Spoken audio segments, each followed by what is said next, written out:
Oi, eu sou a Júlia, eu sou ilustradora. Eu me formei em design gráfico pela PUC do Paraná e em design de interiores pela UNAMA. Hoje eu trabalho com ilustração, mas eu incluo muito design no meu trabalho de diversas formas. E eu incluí também muito o lettering e a caligrafia, e hoje vou abordar um pouquinho isso aqui com vocês.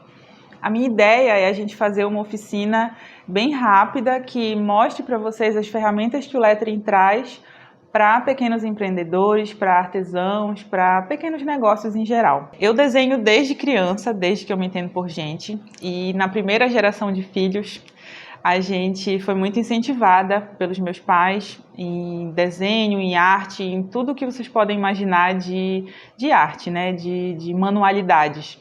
E a gente tinha uma mesa no quintal que a gente chama de mesa da arte. E a gente não fomos aquelas crianças que só usaram lápis e papel, né? Lápis de cor e papel, que é muito legal também, mas a gente teve acesso a muita coisa em relação à arte em geral. Então a gente brincava de argila, meu pai trazia argila para a gente montar peças, montar vasos, a gente brincava de colagem, a gente brincava muito com tinta, com cola colorida, e eu acredito que isso foi uma coisa muito incentivadora para a gente continuar. Então hoje, das 4 irmãs dessa época, porque nós somos 6 no total, das 4, 3 trabalham com arte. Então eu acredito que, bom, minha crença é de que todo mundo tem um pouco de arte em si, todo mundo tem alguma coisa artística, seja para manualidade, seja para música, seja para teatro, comunicação. E eu acho que pela pressão estética que a gente sofre, pela pressão em geral, a gente acaba deixando isso morrer ao longo do tempo, né? A maioria das pessoas. E comigo não foi assim. Eu acredito que hoje, uma das missões do meu trabalho, digamos assim, um dos propósitos que eu coloquei no meu trabalho foi de tentar retomar essa arte nas pessoas. Então, eu acho que se a gente parou de fazer arte alguma hora na vida, foi porque a gente começou a comparar muito com o coleguinha do lado, né? Com o mundo, com os artistas que a gente admira, e a gente vai colocando o nosso trabalho, a nossa arte, o nosso desenho, a nossa música, num nível de comparação que a gente vai se diminuindo. Então, eu acho que a gente perde o prazer do fazer. A gente começa a se preocupar só se está bonito ou não, se está agradável ao outro ou não, e a gente perde o prazer do simplesmente fazer. E eu acredito que o lettering pode ajudar vocês muito no trabalho, mas eu acredito que isso só vai ajudar se vocês gostarem de fazer. Então, para vocês gostarem de fazer, a gente vai começar por esse lado do prazer em fazer. Curtir esse processo vai ser muito importante para vocês começarem aí a desenvolver letras legais ou até melhorar a letra que vocês já usam para algumas coisas tipo embalagem, tag, algo que vai incrementar e agregar o trabalho de vocês. Para festas, por exemplo, a gente usa muita lousa, muita tag, marcador de lugar, esse tipo de coisa. Eu acho que quanto mais manual, acho que a riqueza do feito à mão está nisso, né? Tá no personalizado, tá no único. E acho que vocês podem agregar, sim, ao trabalho de vocês isso. Bom, eu começo sempre diferenciando 3 conceitos principais para as pessoas não confundirem aí, sair falando besteira.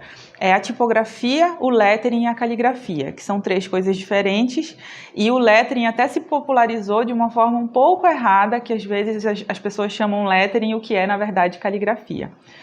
Bom, a tipografia, ela tem 2 conceitos principais.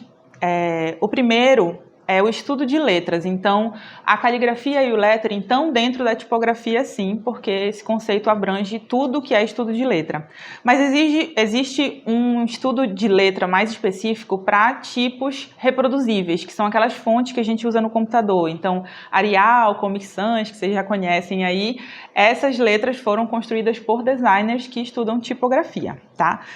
A caligrafia, ela é necessariamente feita à mão, então ela é o caminho que a ferramenta percorre. O conceito de caligrafia significa a arte da bela escrita.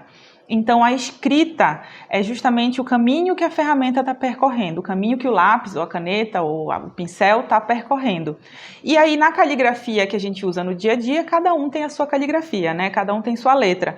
Mas na caligrafia profissional, a gente tem regrinhas a serem seguidas para que todos os As naquele tipo de letra fiquem iguais, né? Porque o igual feito à mão não é bem igual. Se aumentar numa escala, a gente vê pequenas diferenças, mas a ideia é que tenha a regrinha de por onde ir. E a caligrafia depende totalmente da ferramenta que a gente está usando. Então, se eu tenho um lápis bem fininho, eu vou fazer uma letra bem fininha. Se eu tenho um lápis mais grosso, eu vou fazer uma letra mais grossa. Se eu tenho um pincel, eu vou fazer um tipo de letra diferente do que o lápis faz. Se eu tenho uma vassoura e mergulhar num balde de tinta, eu vou fazer uma letra bem grandona e totalmente diferente. Então, a caligrafia depende totalmente da ferramenta, porque ela é escrita. Já no lettering, o lettering ele significa estudo de letra para um caso específico. Então, o lettering ele é o desenho da letra. Não importa a ferramenta, não importa, pode ser no computador, pode ser à mão, pode ser do jeito que for. Ele é um estudo de letra que desenha o contorno da letra. Então, eu posso ter um lápis fininho e fazer uma letra desse tamanho, se eu quiser, porque eu vou fazer o contorno e vou pintar. E aí, isso diferencia muito a caligrafia do lettering, mas o lettering também pode ser feito digitalmente.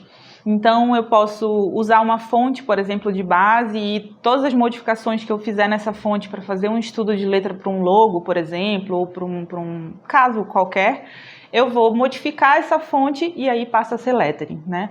Então, o lettering ele é isso, ele é o estudo de letra para um caso específico. O que a gente vê como se popularizou o lettering hoje é composições de letras que usam tipos de letras diferentes, né? E não necessariamente, mas na maioria dos casos, a gente vê composições, então, para quadros, ou o pessoal usa muito na escola, né? Então, aqueles resumos que a criançada faz aí, os adolescentes adoram, faz um título com uma caneta, um subtítulo com outra caneta e um texto com outra caneta. Mas se essas letras forem escritas, na verdade é caligrafia e não é lettering. E tudo que é feito hoje com a brush pen, né, que é essa caneta que tem a ponta mais mole,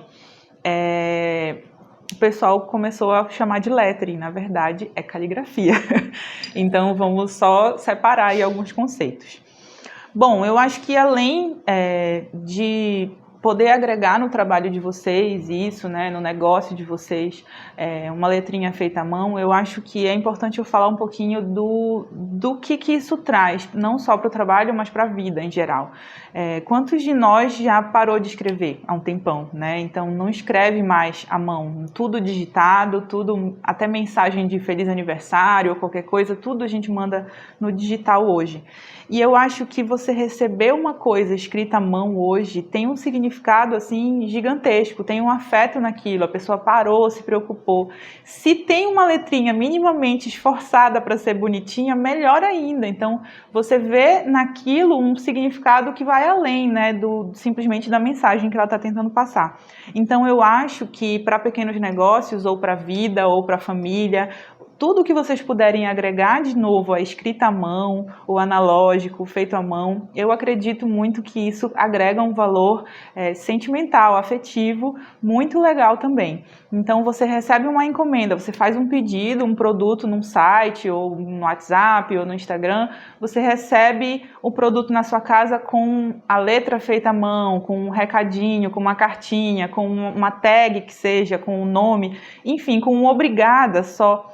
Você já não vai além do que você estava esperando, né? Você estava esperando receber um produto e você recebe com um pouco a mais. E, enfim, às vezes não custa nada, né? Às vezes você não gastou, sei lá, R$5 numa caneta e fez toda a diferença ali no produto final, ou no receber os amigos em casa, por exemplo, arrumar a mesa e colocar o nome de cada um, enfim. Eu acho que isso tem agregado esse afeto que eu acho que a gente está tão carente, né, hoje em dia. Antes de começar, eu gosto de indicar para as pessoas que querem se aprofundar um pouco mais nesse estudo, porque hoje a gente vai fazer bem basiquinho, né? Eu gosto de trazer os livros e indicar que vocês comecem sempre pelo estudo da caligrafia. A caligrafia, ela é base para o lettering. Então, quem quiser aí se aprofundar e talvez até tornar isso de alguma maneira profissional, comecem pelo estudo da caligrafia, que é muito mais importante, tá? Bom, eu trouxe aqui 2 livros, mas existe uma infinidade de livros de lettering. Esse da Martina Flor e esse aqui, Brush Lettering também, que são muito legais, tem um conteúdo muito bacana, mas tem muito livro, eu posso até deixar também na descrição do vídeo alguns links de livros que eu posso indicar para quem quiser ir mais além, né? E é isso, vamos aos materiais. A gente separa os materiais em 3 categorias, digamos assim. Então, a primeira é a ponta fixa, que é o lápis que a gente conhece, né? É uma ponta fixa, ou uma canetinha, enfim, pontas que não têm flexibilidade e que são redondas, né? Então, são as pontas fixas. A gente tem a ponta flexível, que vem da bico de pena, mas que hoje é popularizada, né? Em geral é essa daqui, que é a brush pen, que ela é mole e a gente consegue fazer o fino e o grosso na mesma ponta, né? Então, para a caligrafia, ela é bem legal. E a ponta quadrada, que é diferente da chanfrada, né? Eu trouxe até um marca-texto aqui para a gente diferenciar. Então, a quadrada e a chanfrada são bem diferentes. E a quadrada a gente usa também para caligrafia de acordo com o ângulo.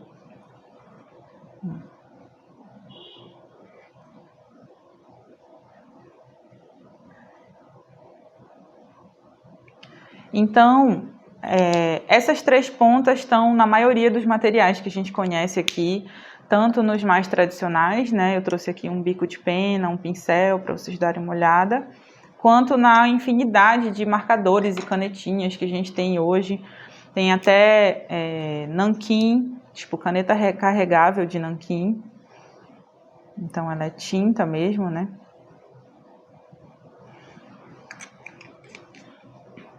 Fazer uma outra aqui que é bem legal também, que é como se fosse uma aquarela. Que é uma tinta de aquarela aqui dentro. Bom, para cada superfície, a gente vai encontrar um material mais adequado. Então, a maioria dos materiais que a gente tem hoje nas papelarias servem para papel, mas existem alguns materiais melhores para cada tipo de superfície. Então, por exemplo, para madeira, para parede, né, que eu faço também a ilustração na parede, ou para o papel craft, para o papel colorido, a gente encontra uma infinidade hoje de materiais muito grande. Normalmente, na verdade, eu costumo dizer que você não precisa sair comprando, gastando 400, 500 reais na papelaria para ter um trabalho de boa qualidade. Você consegue, com materiais simples, chegar num bom resultado. Então, eu gosto de mostrar isso justamente para vocês não saírem gastando sem precisar, né? Então, o lápis, né? O lápis e a borracha é o primeiro material aí que eu já indico para vocês. A gente trabalhar com esboço, trabalhar com projeto, né, com o planejamento do que vocês vão fazer no lettering de vocês. O giz, que é um material de esboço que a gente usa muito também. Eu tenho essa lapiseira que tem uma mina de giz, que aí fica mais fininho, mas também dá para a gente usar o giz normal, né, o giz escolar, giz branco escolar, com esse apontador de 2 tamanhos. E aí ele encaixa aqui nesse maior, e aí você consegue uma ponta legal também para trabalhar esboço. Esboço, gente, é muito, muito, muito importante, porque a gente costuma já ir com sede ao pote, né? A gente já vai direto com a caneta, já vai direto no material que a gente vai realmente usar. E, na verdade, o ideal é que você comece sempre com um projeto, com um esboço, para pensar primeiro, planejar como é que você vai fazer e depois ir para a finalização. Então, os materiais de esboço normalmente são esses aqui. Para algumas superfícies, eu também uso carvão vegetal. Eu não trouxe aqui hoje, mas o carvão vegetal, ele é uma minazinha de carvão mesmo, e como ele é como se fosse um giz, só que preto, ele sai também mais fácil. Então, tanto com água, ele é um pó, né? Então, tanto com água quanto, às vezes, dependendo da superfície, só esfregar a mão, assim, já limpa também. Então, para algumas superfícies é legal o carvão. Para madeira, parede, alguns materiais mais porosos, a gente usa uma caneta permanente. Aqui eu trouxe a Posca, mas tem outras marcas, outros materiais. Ela é uma caneta muito versátil que consegue aderir a qualquer material poroso, né? Materiais mais lisos, Então, vidro, porcelana, normalmente vidro, cerâmica em geral, a gente precisa de queima para fixar a pintura. Então, queima naqueles fornos especiais de não sei quantos mil graus. Então, eu não indico muito vocês fazerem louça que vocês forem lavar, precisa realmente da queima para fixar a pintura. Mais uma garrafa, uma coisa que seja para decoração, ou enfim, vocês conseguem usar também uma caneta permanente que tem base de óleo, né? Então eu trouxe aqui alguns exemplos, tem várias marcas também. Ai, aqui, né? Ela fixa legal nas superfícies mais lisas, então essas aqui para superfícies mais porosas e essas para superfícies mais lisas. A gente vai usar essa daqui hoje para usar no craft, então vocês vão ver como o pigmento dela é bem legal. Ela tem mais pigmento do que água na composição, ela é a base de água, mas ela tem bastante pigmento, então o branco fica realmente branco, o preto fica bem pretinho também, então ela tem uma cobertura muito legal. Vamos lá, né, para praticar, eu acho. Bom, existe uma regrinha para alguns tipos de letra, que é uma regrinha estética, onde tem uma coisa que a gente chama de contraste, que são partes finas e partes grossas na mesma letra. Normalmente, essa regra tudo que desce é grosso e tudo que sobe é fino. Então, desce grosso e sobe fino. Essa regrinha não é para todos os tipos de letra, mas aqui a gente vai aplicar ela, porque vocês vão ver que com essa regrinha do fino e do grosso no sobe e no desce, vai ser um pouquinho mais fácil de raciocinar aí em alguns tipos de letra que vocês podem fazer.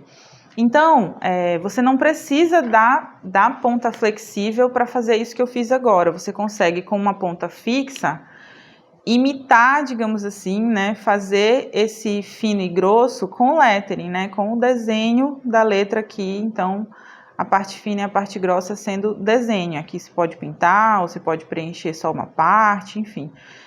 Então, o que a gente chama de caligrafia é assim, de acordo com a ferramenta, a gente vai escrever um tipo de letra. Isso daqui já é um lettering, já é o desenho da letra de acordo com o que eu quero, né?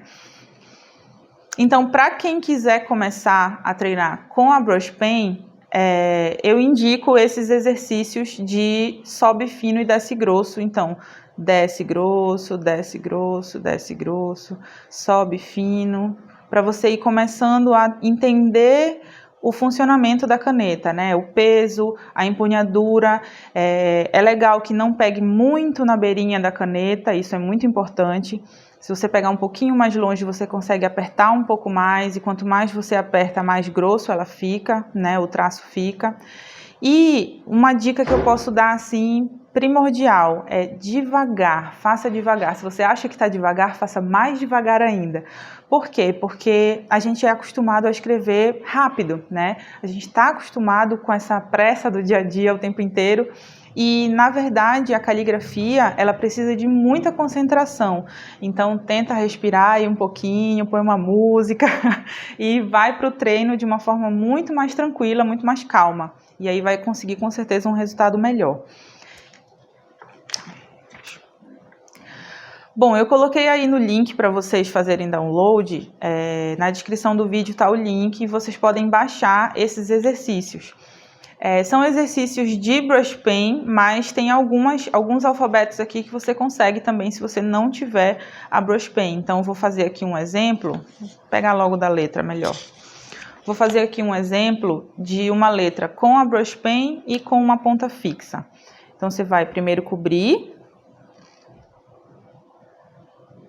É legal que a caneta fique sempre paralela ao papel, então quem vira muito o papel, quem tem mania de virar, vai acabar tendo algum problema. É legal que fique de frente, né? E aí você repete aqui o movimento. Quem tiver dificuldade de fazer assim, pode primeiro fazer um esboço. Lembra que eu falei do esboço? O projeto é sempre muito legal também, então tenta fazer primeiro o esqueletinho aqui da letra e de repente cobrir com o fino e o grosso, né? Assim, você pensa no esboço, você pensa na estrutura da letra, e com a caneta você só vai pensar no fino e o grosso, né? Você já vai cobrir e só pensar onde é o fino, onde é o grosso. E isso é Não sei, para quem está começando, eu acho que é mais legal. Se você não tiver uma brush pen, você consegue fazer com o contorno, como eu expliquei ainda agora, né? Faz a parte grossa desenhando e a parte fina só a espessura da caneta. Então, repete de novo. O treino e a repetição são fundamentais para vocês conseguirem um resultado melhor. Então, treinar, treinar, treinar, treinar, eu digo que é o nosso mantra. A gente primeiro observa, depois a gente observa no sentido de que a gente busca referências. Então, comecem a seguir artistas de lettering, comecem a seguir no Instagram, no Pinterest, enfim, redes sociais em geral. Quanto mais referências vocês tiverem disso, mais vocês vão absorvendo isso de alguma forma. E aí a segunda parte do mantra, eu digo que o mantra é observar, copiar. Então, se você tirar só da sua cabeça, provavelmente não vai dar certo. Então, o legal é que nas primeiras vezes, pelo menos, você copie. E sim, copie, lógico, não é plagiar o trabalho de ninguém, é copiar para treinar, é copiar para entender a estrutura da letra, para entender como é que funciona aquela caligrafia. E aí a terceira parte do mantra é treinar, treinar, treinar. São 3 vezes o treinar no mantra, porque é treinar, treinar todo dia, deixa lá do lado no trabalho, onde tiver, deixa lá um tempinho de folga, já pratica um pouquinho. Eu acho que essa constância é o grande segredo de qualquer coisa que a gente vai fazer na vida, né? Não só aqui o lettering ou a caligrafia ou qualquer tipo de arte, acho que a constância é um grande segredo aí. E, por último, criar. Por que eu coloco por último criar? Você vai criar o seu estilo, você vai colocar a sua identidade, o seu repertório, a sua história ali naquelas letras. Então, eu sempre conto a história de uma aluna que hoje virou muito minha amiga, e ela sabe quem ela é. Ela é arquiteta, e ela tinha aquela letrinha de arquiteto, que para quem não conhece são aquelas letras de forma que são praticamente impressas, assim, de tão perfeitinhas, tão simétricas. E ela tem, a letra dela do dia a dia é assim. E aí ela foi para aula de lettering, tentou usar a brush pen, fazer a caligrafia, e ela não conseguia, ela não conseguia não, ela tinha a prática, tinha o treino, e na hora de fazer um certo trabalho lá, ela me chamou: Júlia, não estou conseguindo, estou com dificuldade. Aí eu disse assim, tu tá vendo que tá de todo mundo igual, né, com a mesma letra, com a mesma caligrafia. Olha a tua letra como é linda, por que tu vai fugir disso? Isso é quem tu és, né? E aí ela fez, a gente estava fazendo bolinhas de Natal, né, com caligrafia, e ela fez as bolinhas dela com a letra dela. E, gente, a bolinha dela ficou única, é só dela. Quer coisa melhor do que isso, né? Então, por que você vai fugir de quem você é? Então, não estou dizendo para todo mundo usar a sua letra, porque existem letras e letras, mas se você traz alguma coisa no seu repertório, na sua história, que vai agregar de alguma forma, ótimo, use isso. Né? Então, você vai criar, por isso a última parte do mantra que eu digo é criar, porque o criar é você colocar o seu estilo, você colocar o seu traço e a sua identidade no seu trabalho. Hoje, uma das minhas maiores alegrias como profissional, né, é as pessoas olharem meu trabalho por aí e saberem que é meu sem precisar ler a assinatura. Então, eu já criei o meu estilo, o meu traço, e as pessoas identificarem isso é muito legal para mim. Então, vocês também, provavelmente, depois de treinar muito, copiar a letra de muita gente, vocês vão também desenvolver o estilo e a identidade de vocês. Bom, para tudo que vocês forem fazer, eu indico sempre começar pelo planejamento, pelo esboço. Então, eu vou fazer aqui um exemplo muito básico para a gente aplicar em alguns materiais, tá? Eu vou começar com o esboço sempre. Depois de treinar muito as letras, vocês vão passar por essa etapa, né? Vou fazer aqui um com amor, porque aí tem um pouco a ver com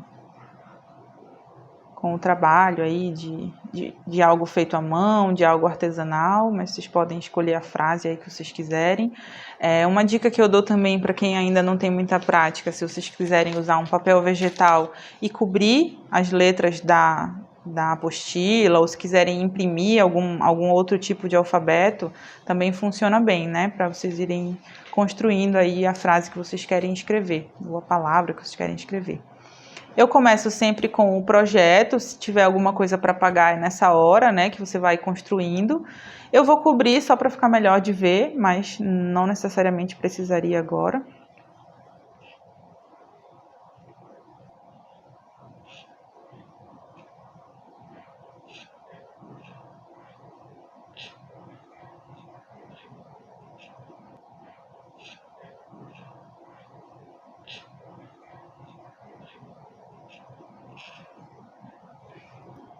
Bom, tendo aí a sua base, né, o seu projeto, eu vou ensinar uma técnica que é muito fácil, muito simples, mas que funciona muito bem e é muito barata.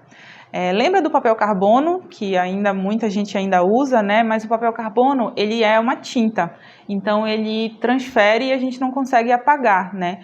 E aí aqui a gente vai fazer o nosso papel carbono, que a gente chama de decalque. Atrás de onde você escreveu, você vai riscar.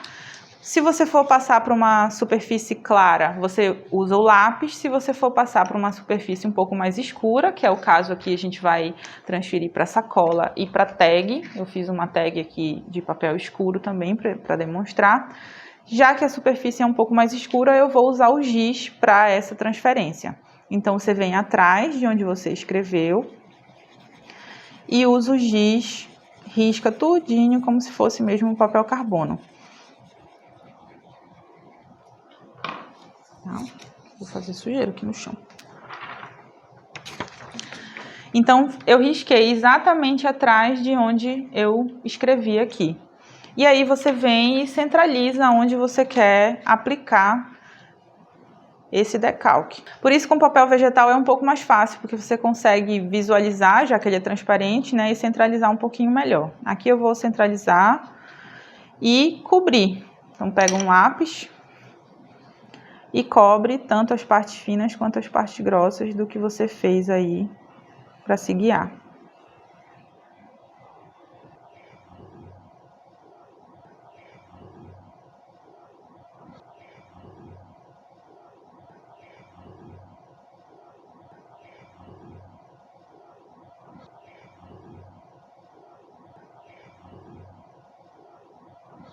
Bom, aí aqui, quando a gente passa, fica aqui a marcação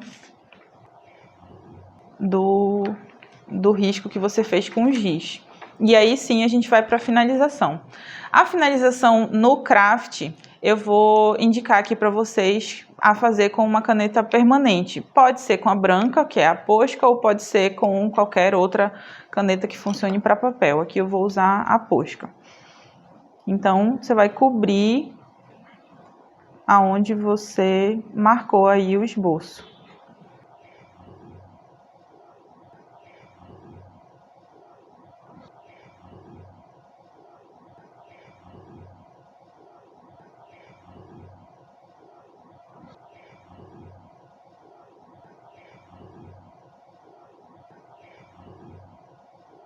Aí, depois que secar, você consegue tirar facilmente esse giz, passando o dedo mesmo, então uma flanelinha.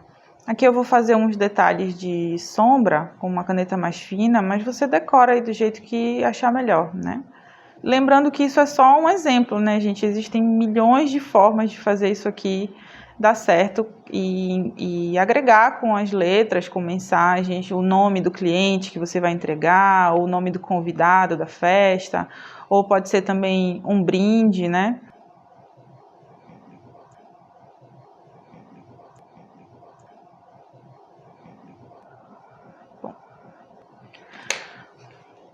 Bom, eu vou fazer a tag de uma forma diferente. Essa daqui eu usei o decalque, né?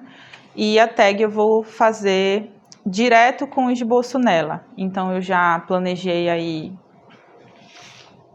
mais ou menos como seria. E aí eu vou copiar com o esboço direto nela. Como eu falei, eu tenho essa lapiseira aqui, mas você pode apontar o giz e fazer com a pontinha do giz fina também. Então, vou direto aqui copiando. O legal do giz é que dá para apagar, né, tranquilamente. Se não sair com o dedo, a borracha tira tranquilamente também.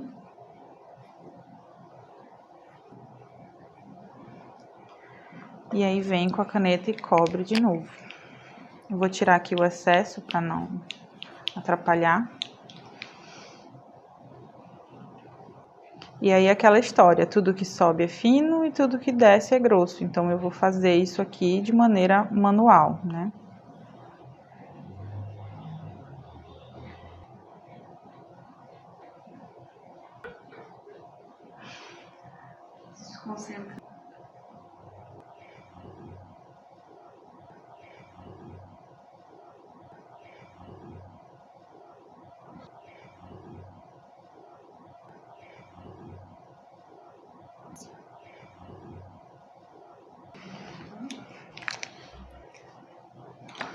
Bom, então essa é uma outra forma de fazer também, usar o esboço e cobrir, né, finalizar com a caneta do jeito que quiser.